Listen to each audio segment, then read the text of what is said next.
Welcome everyone. Today we have with us Advocate Satyabrat Panda, advocate on record in Supreme Court of India. Advocate Panda completed his BA LLB honors from Amity Law School, Delhi, GGSIP University in 2010. In his 10 years of practice, Advocate Panda has not only become a regular face in the Honorable Supreme Court of India and High Court of Delhi, but also in several tribunals.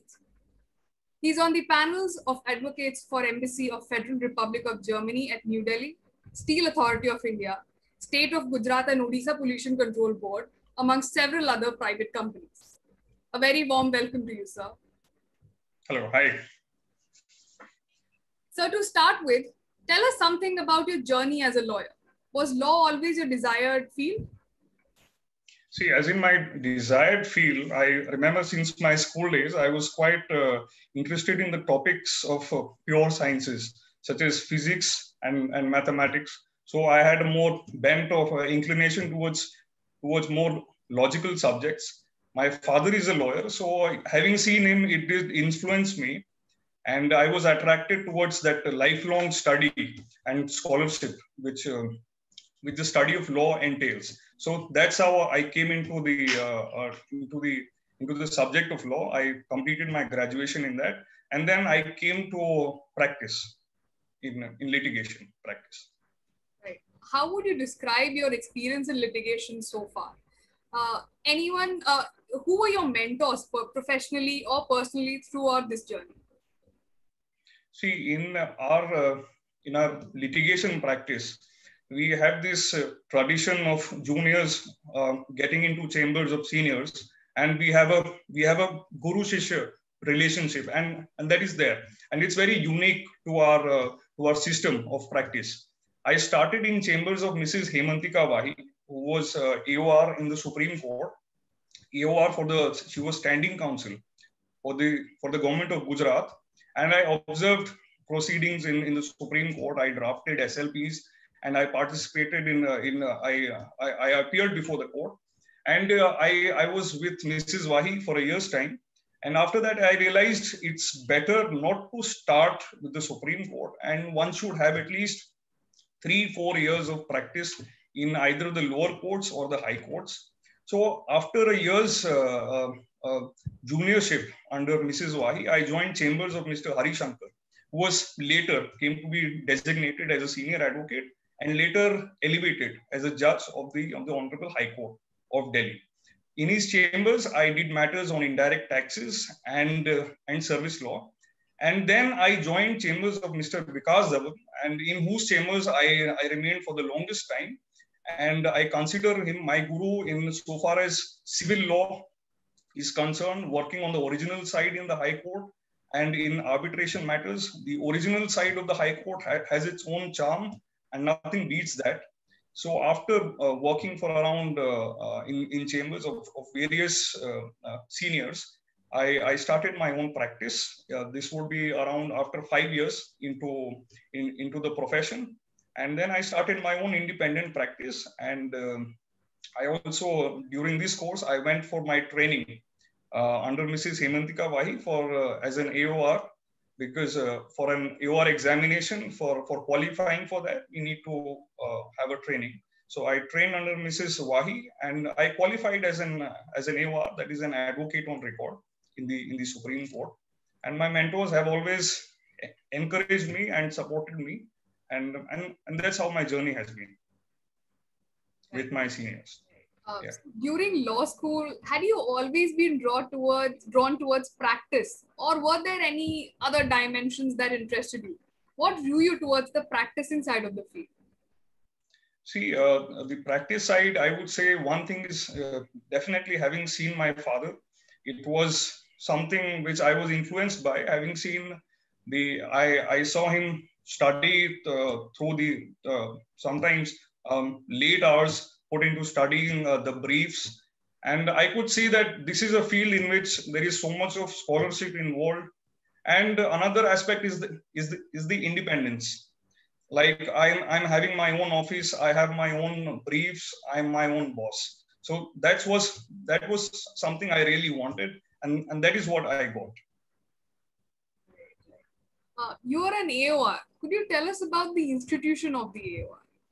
Yes. See, Advocate on Record, the institution has been set up by the Supreme Court rules.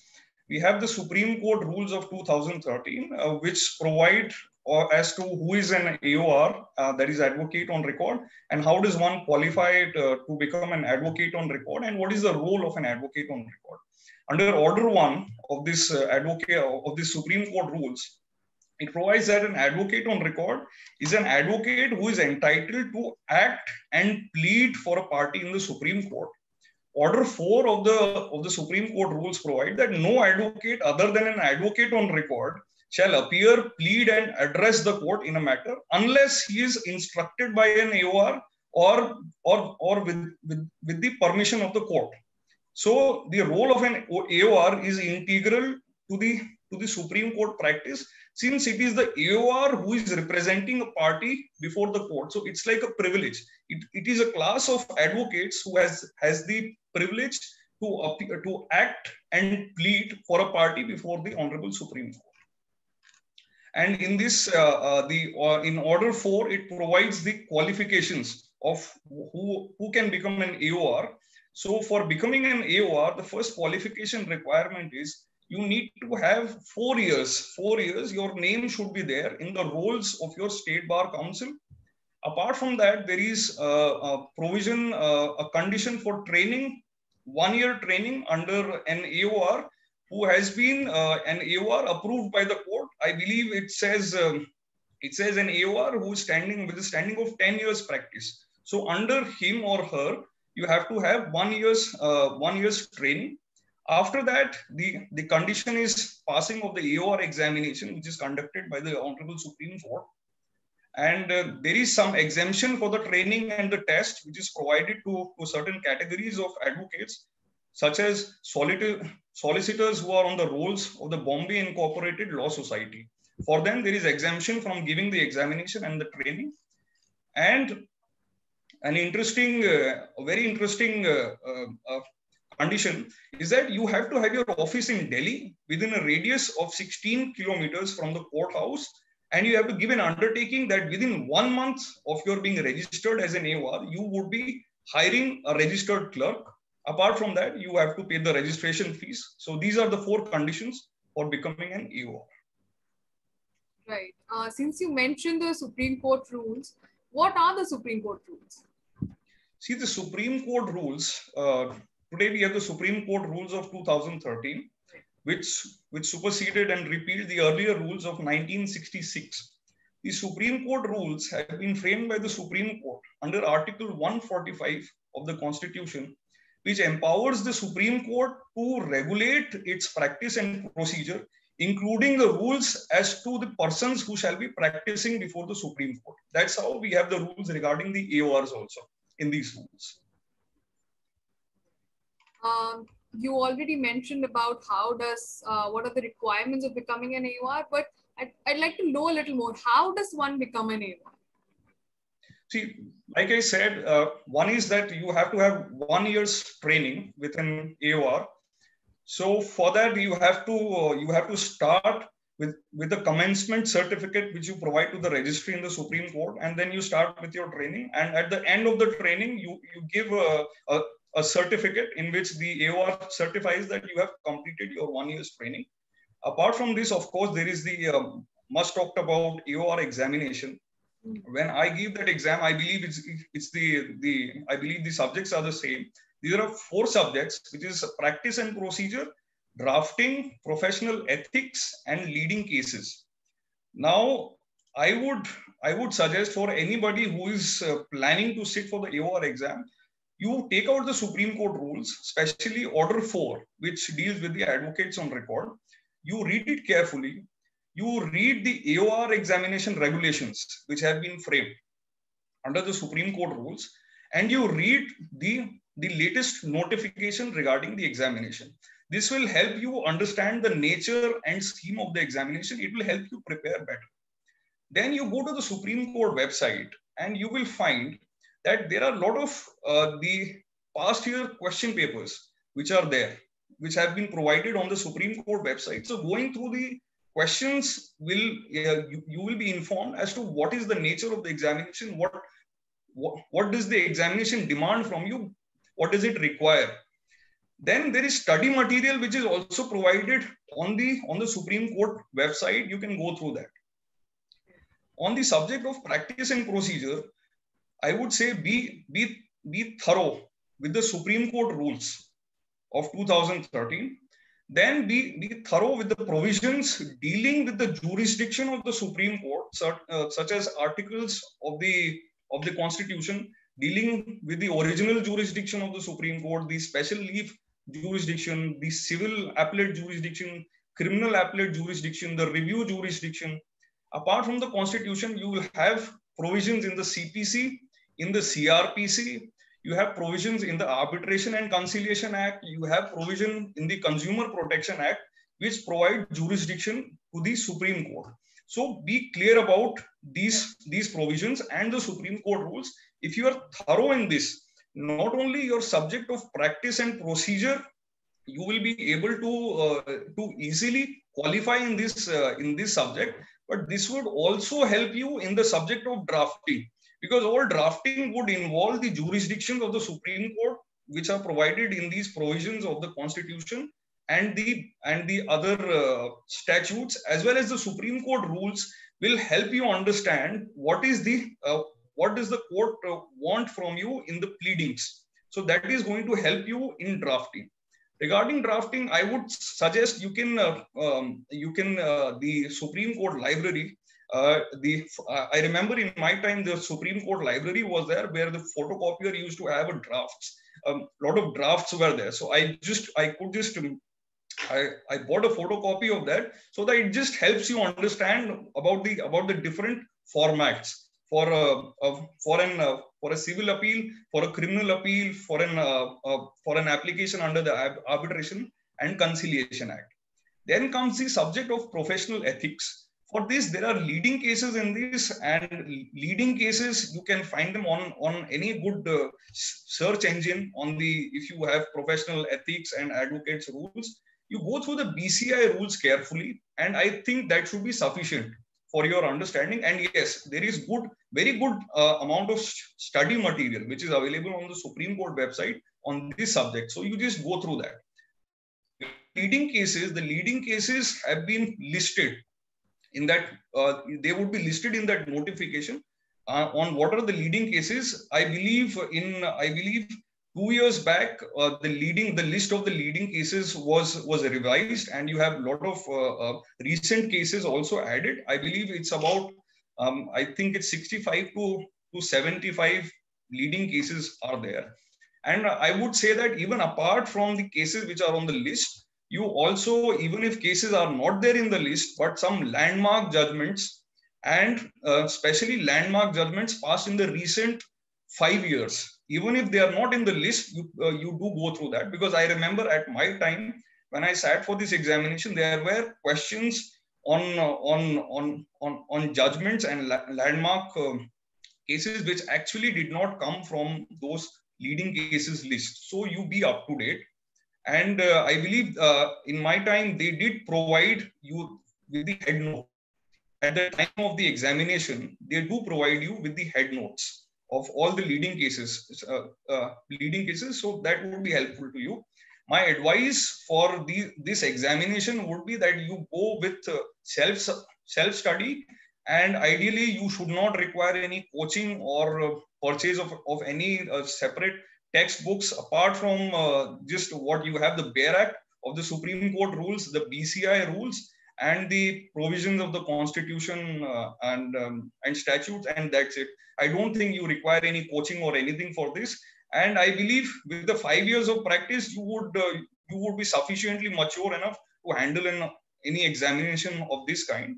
Only one thing I would advise is that before the examination, at least 4 weeks before the examination, have some writing practice, because each examination is going to be 3 hours long, and it would be lengthy, long answers. So for this, you need to have some practice, because you may have practice in your college at the time of writing your examinations, but over a period of 5 years in practice or more in practice, your writing practice, it slowly, it goes away. So because you're mostly typing on your laptop or computer, so have some writing practice, because your hands are going to hurt after 3 hours of writing. Could you tell us more about the role of an AOR and what are the benefits of becoming an AOR? See, like I said, the Supreme Court, it provides as a special class of advocates who can act and plead for a party. So it's a privilege for you as an advocate on record that nobody else can do it. You can do it. Or if some other advocate does appear, he appears on your instructions. So of course, it is an honor and a privilege to be on the rolls of the Supreme Court as an advocate on record, and cases which are coming from all over the country, from various high courts and from the highest tribunals, come to the Supreme Court, and you have that privilege to appear in those cases before the highest court of the land. And regarding the role of the AOR, I would suggest that anyone who wants to become an AOR should study some case laws, such as I would just give the citations. One is 2014 1 SSC 572 and 2011-15 SCC 503. These are, I'll just repeat this, 2014 1 SCC 572 and 2011-15 SCC 503. These two are cases which deals with what is the code of conduct for an advocate on record and what is the importance of the institution of the advocate on record. In the beginning, you mentioned about how one should have at least a year of practice in the district court and then high court, and then probably gradually then to the Supreme Court. So what would you suggest to our new graduates looking to practice at the Supreme Court? What my suggestion and advice would be, if you just freshly graduated, you should ideally practice at least 3 to 4 years in the trial, in the lower courts on the trial side or in the high courts, before coming to the Supreme Court, starting your training under an advocate on record, and then sitting for the AOR exam. One thing which will be helpful is, one is that in the period of 4 years, you will become eligible to start your training to become an advocate on record. The practice on the high court, lower courts will deepen your understanding of what the law is as it starts.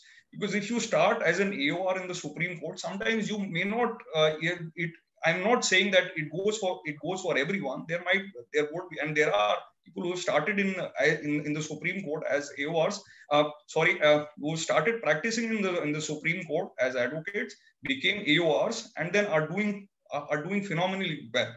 But having said that, I would say that if you go to the lower courts and the high courts first, you'll have a good understanding of the jurisdictions of the high court, the jurisdiction of the lower courts, how pleadings on the civil side are drafted, how appeals are to be drafted, and all this understanding of the law will help you when you come to the Supreme Court.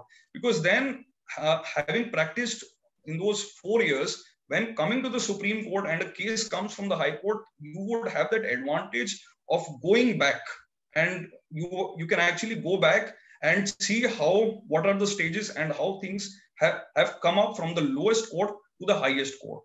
Another very practical advantage is, if you have practiced, because in the Supreme Court, the cases are going to come from high courts from different states. So if you have practiced for a time in a certain high court, you would have professional connections in the high courts.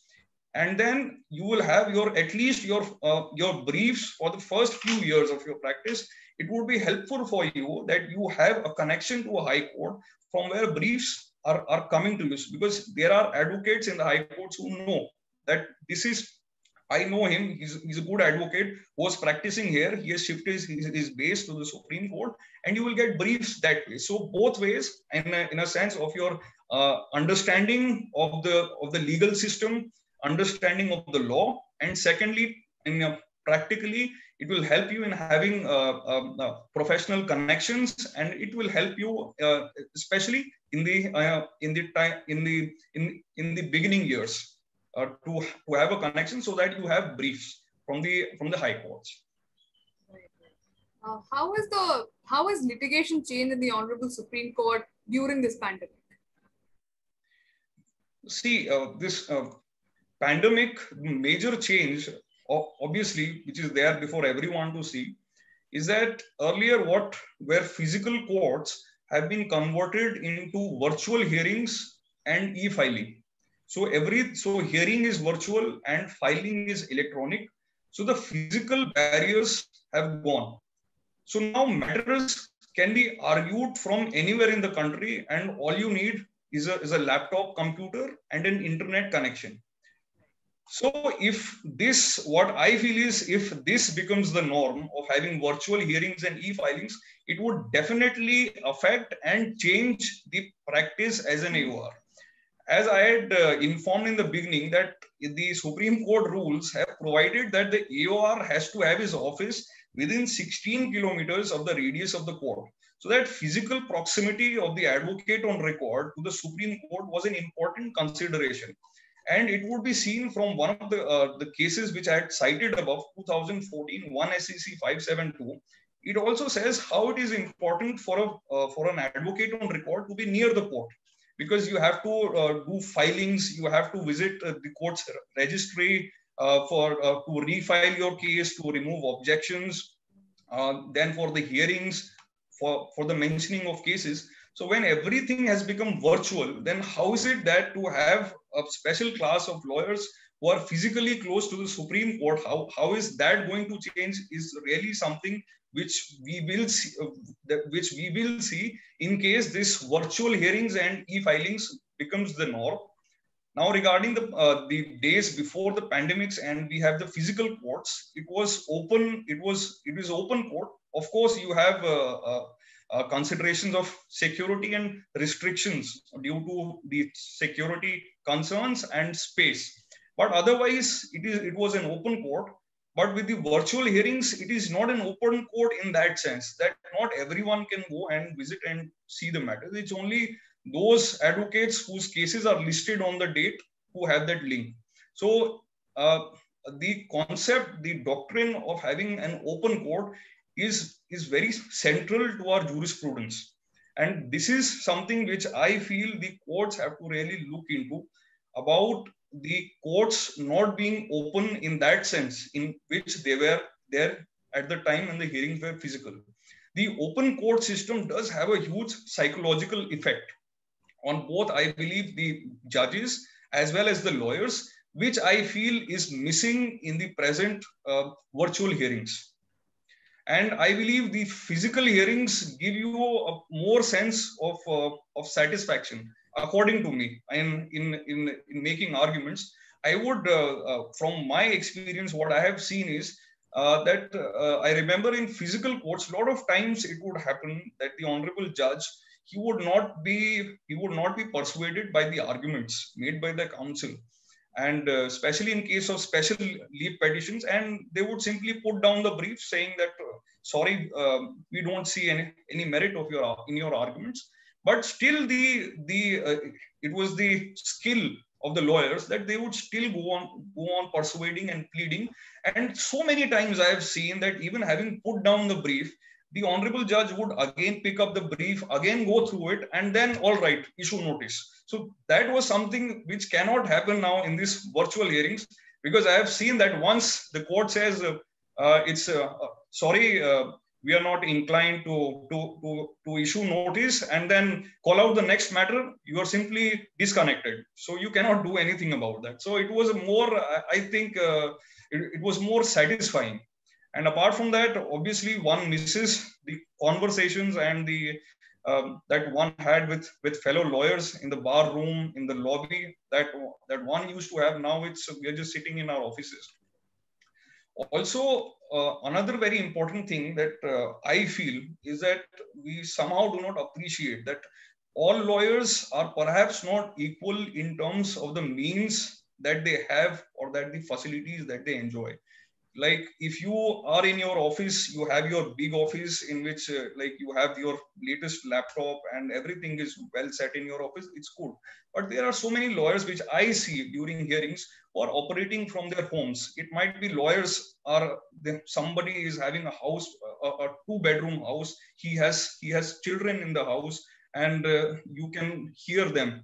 So you can hear. So it is not perhaps a good atmosphere for a lawyer in that case to be arguing a case. And in a physical hearing, it was everybody was equal in that sense. You had the same dais, the same podium. So that is something I feel that has to be seriously looked at, so that there may be at least the bar associations make out some have some good facilities for lawyers who cannot operate from their houses. They can come to that facility and they can argue in an atmosphere where there is peace and quiet and there is access to legal research. Right.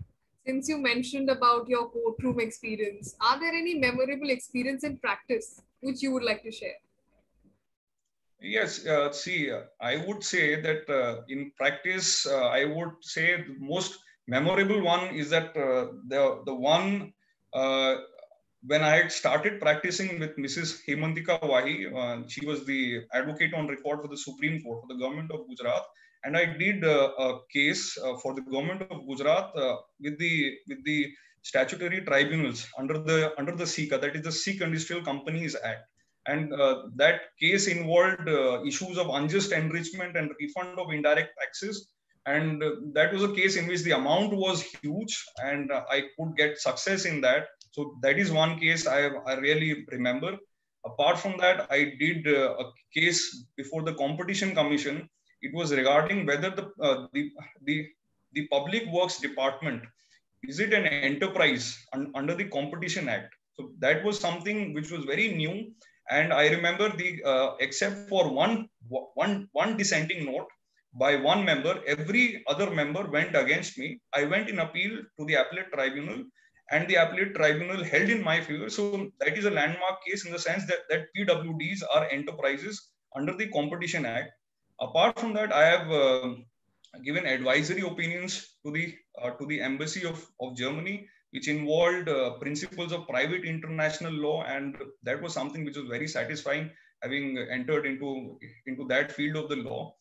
And I have done a lot of arbitrations involving bridges and roads contracts. So one of my first arbitrations I remember was involved in which the contract of the contractor had been terminated by the state and penalties were imposed. And I remember that was a very difficult case, but somehow I could, through my arguments, I was able to succeed in that case. So these are some of the cases which I remember. And most recent one is, in fact, one which has been passed, I think 2-3 days ago by the Honorable High Court of Delhi. It related to the Air India pilots. You might have read about it in the newspaper. There are about, I think, 48 Air India pilots whose services had been terminated during the COVID pandemic. So it was for reinstatement into service and the back wages. So I was appearing for some of the pilots. We succeeded in that case. So these are some of the cases I would say that these are memorable.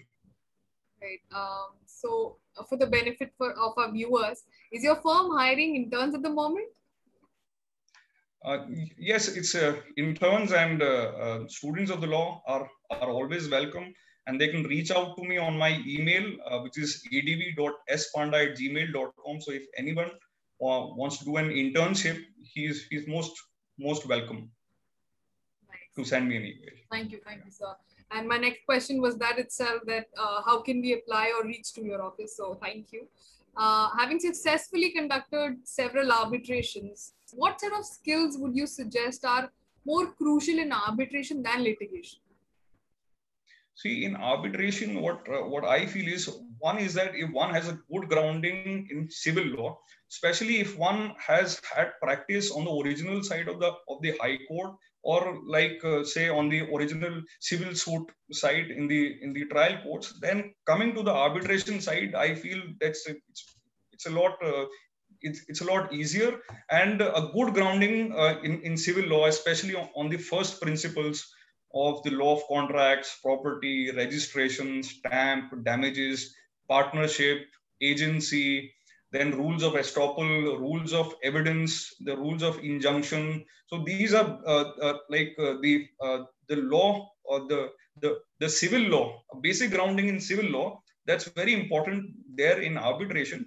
What arbitration is different from your civil litigation is in the fact of the procedure. So for being in arbitration from the original side to the arbitration side, you should have a good understanding of the procedure in arbitration right from the start, from the invocation of the arbitration agreement, that is the commencement of the arbitration proceedings, to the entire gamut of the arbitration process. What is an arbitration agreement? What is the seat of arbitration? What is knowing about the appointment of an arbitral tribunal? What are the qualifications of the arbitral tribunal? What are the interim orders which can be passed by the arbitral tribunal? What are the interim orders which can be passed by the court during an arbitration? Then regarding an award, like what is an interim award? Can we go for an interim award and the arbitration proceedings still continuing?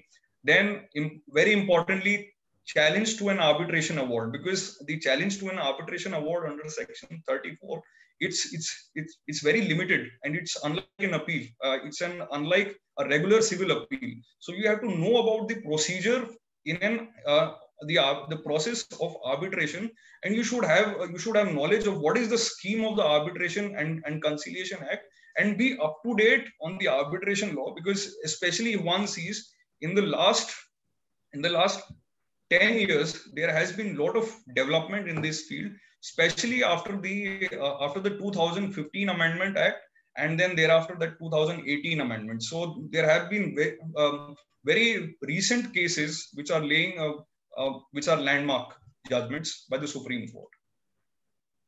Right. Lastly, any words of advice to students of the law?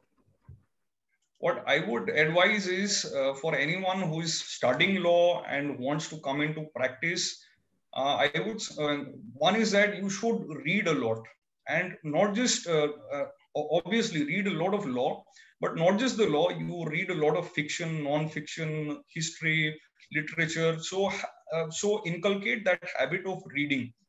Then apart from that, you should develop a nature of trying to understand first principles and have clarity on first principles, for which I would advise is do a lot of reading of case laws, which always helps. And whenever you have spare time, you can just read case laws, and there are a lot of search engines which are also for which you do not have to pay. So you can just type in any important word, any search word, and then there will be so many cases. For example, if you want to study about the contempt of courts, type contempts of courts on Indian Qanun. You will have so many judgments of the Supreme Court, and you can start reading that. So you will have a lot of clarity on your first principles. And I would advise you have a habit of reading cases, a lot of pre-independence cases, also of Privy Council cases, of the especially the old cases of Calcutta High Court, Bombay High Court, and Madras High Court. And apart from that, keep yourself updated. And lastly, I would say that you pay attention to the subject of interpretation of statutes. There are so many rules of interpretation of statutes, and if you have a good grasp over the subject, you will know at a time when you have a case about what rule would help you, would be to your advantage. So that interpretation of statutes is one subject one should really study. Right. With that last question, we come to an end of this enriching conversation. Thank you so much, sir, for sparing your valuable time. We had a lovely time speaking with you. I hope you felt the same. Thank you. Thank you. It was a privilege. So until next time, take care and be safe. Thank you. Same to you.